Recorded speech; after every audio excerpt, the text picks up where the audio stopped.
ایک ہوتی ہے انسان کی مجبوری، معذوری، عذر، ایک ہوتی ہے اس کی لاپرواہی۔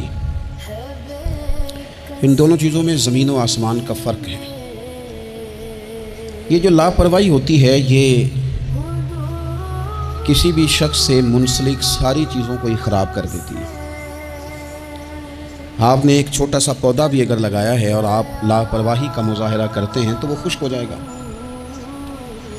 تیجے مالی جیندے ہون تو پھر بوٹے سکھ دے نہیں۔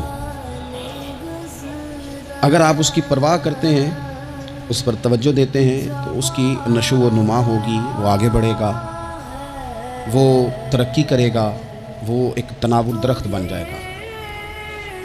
جس چیز کی بھی آپ پرواہ نہیں کرتے، آپ اپنی صحت کی ہی اگر پرواہ نہیں کرتے، آپ نے کبھی نہیں دیکھا کہ یہ کھانا جس ہوٹل سے میں کھا رہا ہوں یہ کوئی معیاری ہے یا بالکل غیر معیاری ہے، آپ نے کبھی پرواہ نہیں کی کہ مجھے کوئی اپنی خوراک کا وقت مقرر کرنا چاہیے اور مرتب طریقے سے مجھے غذا لینی چاہیے، تو آپ بیمار ہو جائیں گے۔ لاپرواہی آپ کسی چیز کی بھی کریں، غفلت آپ کسی چیز پر بھی کریں، بات کو شخص آپ کو سمجھا رہا ہوتا ہے، آپ کو گھر والے کوئی بات کہہ رہے ہوتے ہیں، لیکن چونکہ آپ غیر حاضر ہیں، لاپرواہی سے سن رہے ہیں، غفلت سے سن رہے ہیں، تو آپ کو پوچھنا پڑتا ہے کیا کہا تھا آپ نے؟ کیوں بھلا یہ ہوتا ہے کہ آپ غفلت میں تھے؟ یہ جو غفلت ہے نا، غفلت یہ بڑی نقصان دہ چیز ہے۔ یہ انسان سے تعلق رکھنے والی ہر چیز کا برا حال کر دیتی ہے۔ ہم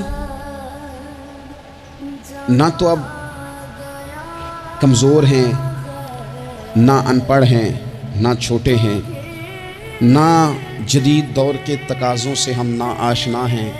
کسی شخص سے بھی آپ گفتگو کریں گے تو اللہ کے فضل سے وہ ڈھیر ساری چیزوں کا ادراک رکھتا ہے، سمجھ رکھتا ہے، شعور رکھتا ہے۔ وہ آپ کے ساتھ جب گفتگو کرتا ہے تو محسوس ہوتا ہے کہ وہ ساری چیزوں کو سمجھ رہا ہے، خطرات سے بھی آگاہ ہے، خوشخبریوں سے بھی آگاہ ہے، آنے والے وقت میں کون سی چیزیں نقصان کا باعث بن رہی ہیں اور کون سے پھول خوشبو دینے جا رہے ہیں، وہ سب چیزوں کو جانتا ہے۔ لیکن اس کے باوجود جو اتنی زیادہ کمزوری امت میں آ گئی ہے، اس قدر زیادہ ٹوٹ پھوٹ کا جو ہم شکار ہیں، تو زیادہ تر مسئلہ ہماری لاپرواہیوں کا ہے۔ ہم غفلتوں کا شکار ہیں۔ غفلت ایک خوفناک چیز کا نام ہے۔ یعنی جو بندہ پرواہ نہیں کرتا، توجہ نہیں دیتا، خیال نہیں کرتا اپنی ذمہ داریوں کا، وہ شخص فساد کا باعث بنتا ہے، وہ نقصان کرتا ہے، وہ اذیت ناک حد تک چیزوں کو لے جاتا ہے۔ آپ کو بہرحال پرواہ کرنی پڑتی ہے۔ یہ جس دور میں اور آپ ہیں نا، یہ لہو و لعب کا دور ہے، کھیل تماشے کا۔ کھیل تماشا ہمیشہ انسان کو لاپرواہ کر دیتا ہے۔ آپ دیکھ لیں، کل تک کھیل تماشا کسی گراؤنڈ میں جا کر کسی آلے کے ساتھ کھیلا جاتا تھا، وقت نکال کے لوگ جاتے تھے، کچھ دیر کے لیے ان کا ذہن تقسیم ہوتا تھا، گھر لوٹتے تھے، اپنی ڈیوٹی کرتے تھے۔ اب کھیل تماشے ہماری جیبوں میں آ گئے۔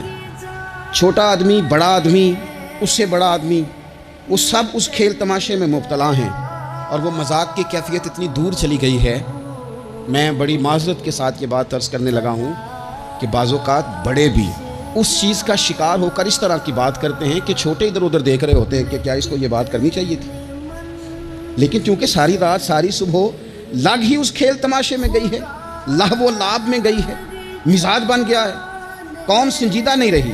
آپ کسی شخص سے بھی بات کر رہے ہوتے ہیں تو وہ چاہتا ہے کہ کچھ دیر میں گپ شپ کروں، کھیل تماشا کروں، شغل مغل کروں، میں گزر جاؤں۔ سنجیدگی فکر، مزاج کا ٹھہراؤ۔ اور درویشوں نے تو شکوہ کیا ہے کہ عمر بیت گئی، لوگوں کی عمر بیت گئی، ہڈیاں کمبن، گوڈے کھڑکن، اڑ گیا لک تیرا، اجے بھی گناہ تو باز نہ میں، واہ واہ مرد دلیرا۔ میاں صاحب کہنے لگے یہاں تک تو پہنچ گیا ہے کہ ہڈیاں کمبن اور تیرے گوڈے کھڑکن تے اڑ گیا لک تیرا، اجے بھی گناہ تو باز نہ میں، او واہ واہ مرد دلیرا۔